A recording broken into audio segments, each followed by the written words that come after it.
Today we're going to be discussing Dracula because he has a lot of potential to be the most enjoyable killer in the game, since he essentially has 3 different killer powers in one, and variety is the spice of life. However, as it stands he's kind of underwhelming, and if the comments on my video showcasing his wolf form is slower or anything to go off, people can't seem to universally agree on what is good or bad about him, and how it's good or bad, so I think a discussion will be fun. We'll start with his perks, since these are arguably some of the most important things of a killer since they can be used on every killer. First we have a new hex, Wretched Fate. It's the worst slowdown in the game, slowing the Obsession's repair speed by 33% once a generator is completed until the hex is cleansed. So we sacrifice a full perk slot to get slowdown for a single player in the match, and if that wasn't bad enough, the person also gets wall hack on the totem like no Ed. So outside of Toilet Tier MMR, that totem will be up for about 30 seconds. It's the biggest piece of dog shit.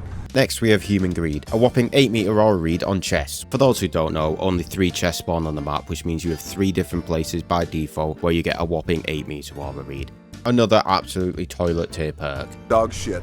Lastly we have Dominance, or as I like to call it, Undying at Home, which will block totems for 8 seconds if a survivor interacts with them. It also blocks chests, but who really gives a shit about that? There's no beating around the bush here. They blow chung. They genuinely might be the worst perks we've had for a killer in the game, and I'm including Skull Merchant on that list.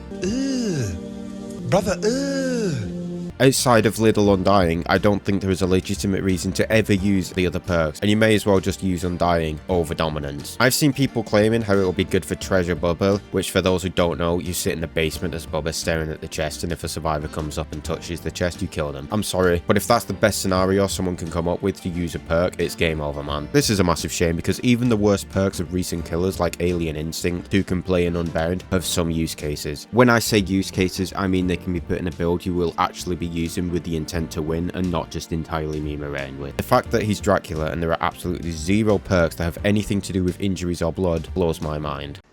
just when I think you couldn't possibly be any dumber, you go and do something like this.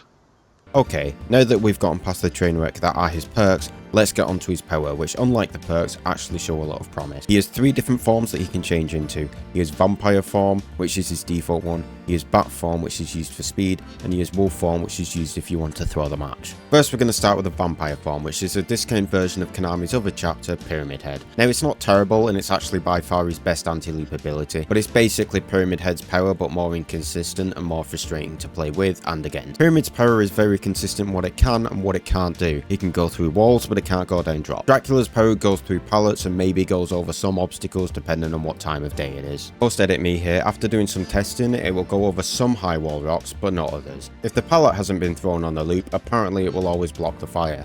It just leads me on to my point that it's just too inconsistent and there's too many variables in what it can and it can't do, making it frustrating to play against and to use. There is also a recurring theme with these powers, and that's the charge up time. It just takes too long, man. It's so long it's impossible to use it for reactionary purposes. You end up just pre-charging it and standing there like a div waiting for the perfect time to use it. This makes it extremely easy to read as a survivor and therefore extremely easy to dodge, which means it doesn't really hold any threat. It also slows you down a lot while charging it and then slows you down while you're holding it as well, unlike Pyramid Head's ability. They also made its cooldown insanely quick, almost like the developers knew that you would miss a large number of hits with it. The ability would feel so much better if they lowered the charge up time, so that's the time it takes for you to actually fire out the ability from initially holding right click, and then made the cooldown longer, so that's the time in which you can fire out another firewall. This would give much more skill expression to the Dracula player while simultaneously removing the ability to just keep spamming it. Before someone says, well then it will just be a better Pyramid Head, it would still keep the slowdown while holding it, which is something that Pyramid doesn't have to deal with, and it doesn't fire through everything unlike Pyramid Head, still making it overall much weaker than Pyramid. Next up, with the biggest wasted potential, Discount Wesker.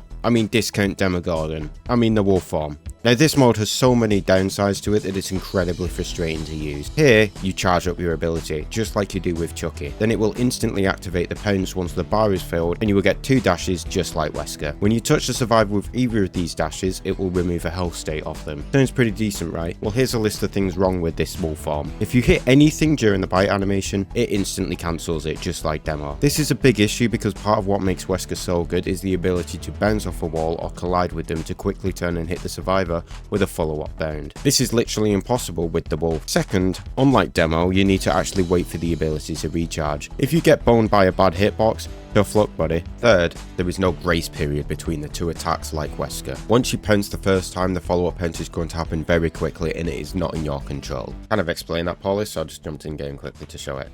So, we've got our buttons so you can see what I'm pressing. If I hit left click now, I can move around before triggering the second bound.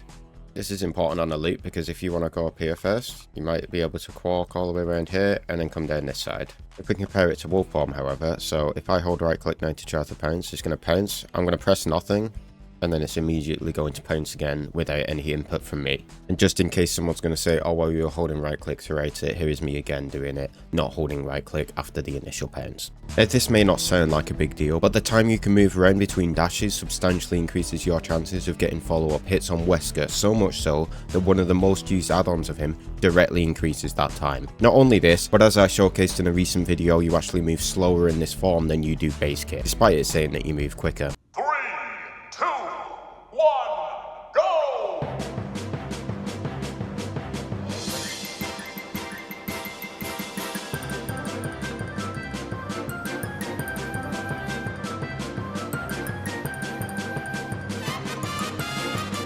So that was a fucking lie. This means getting regular attacks on loops is harder since survivors essentially have permanent made for this against you. Then if all this wasn't bad enough, you move significantly slower while moonwalking in this form.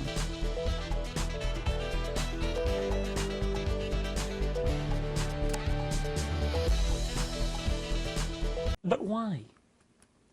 Why would you do that? Why would you do any of that? There's just way too many downsides on this ability. Put the base movement speed and the moonwalk movement speed to the normal speeds they would normally be to 115%, because it's literally impossible to get a hit on a survivor who knows checkbox when you can't hide your red stain. Again, just like vampire form, also lower how long it takes for the pounce to charge up. These two changes will make it so you can effectively use this ability without it being a direct hindrance to you, while also not overshadowing either demo or Wesker. Lastly, we have bat form. Honestly, I don't have any complaints with the mechanics themselves. It's basically Spirit, where you move faster in this form, but you can't see the survivors. You can only hear them and see their scratch marks. You can also teleport to any windows within 32 meters of you, which allows you to pressure multi-story maps really well. You also fly over windows and drop pallets in this form, but can't directly attack from this form. You need to transform into one of the other two forms, going through a little animation before you can attack. My only complaint regarding this ability is how oppressively loud the bats are.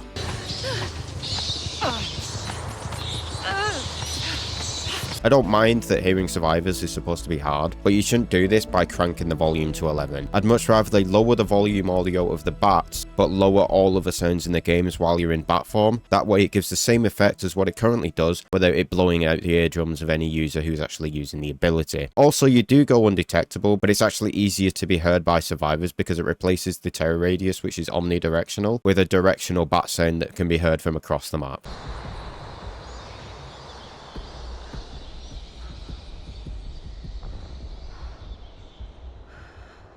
On a more positive note, he has one of the best terror radiuses in the game by far, in my opinion.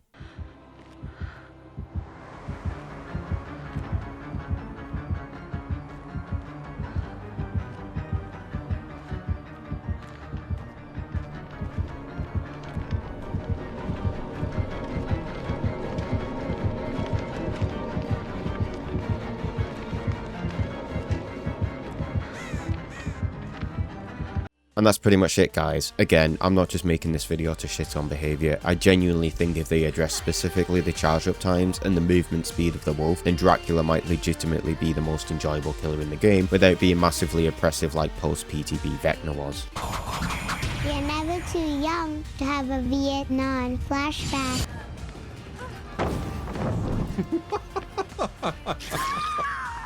Anyway, I hope you guys have a great rest of your day and I'll see you in the next one.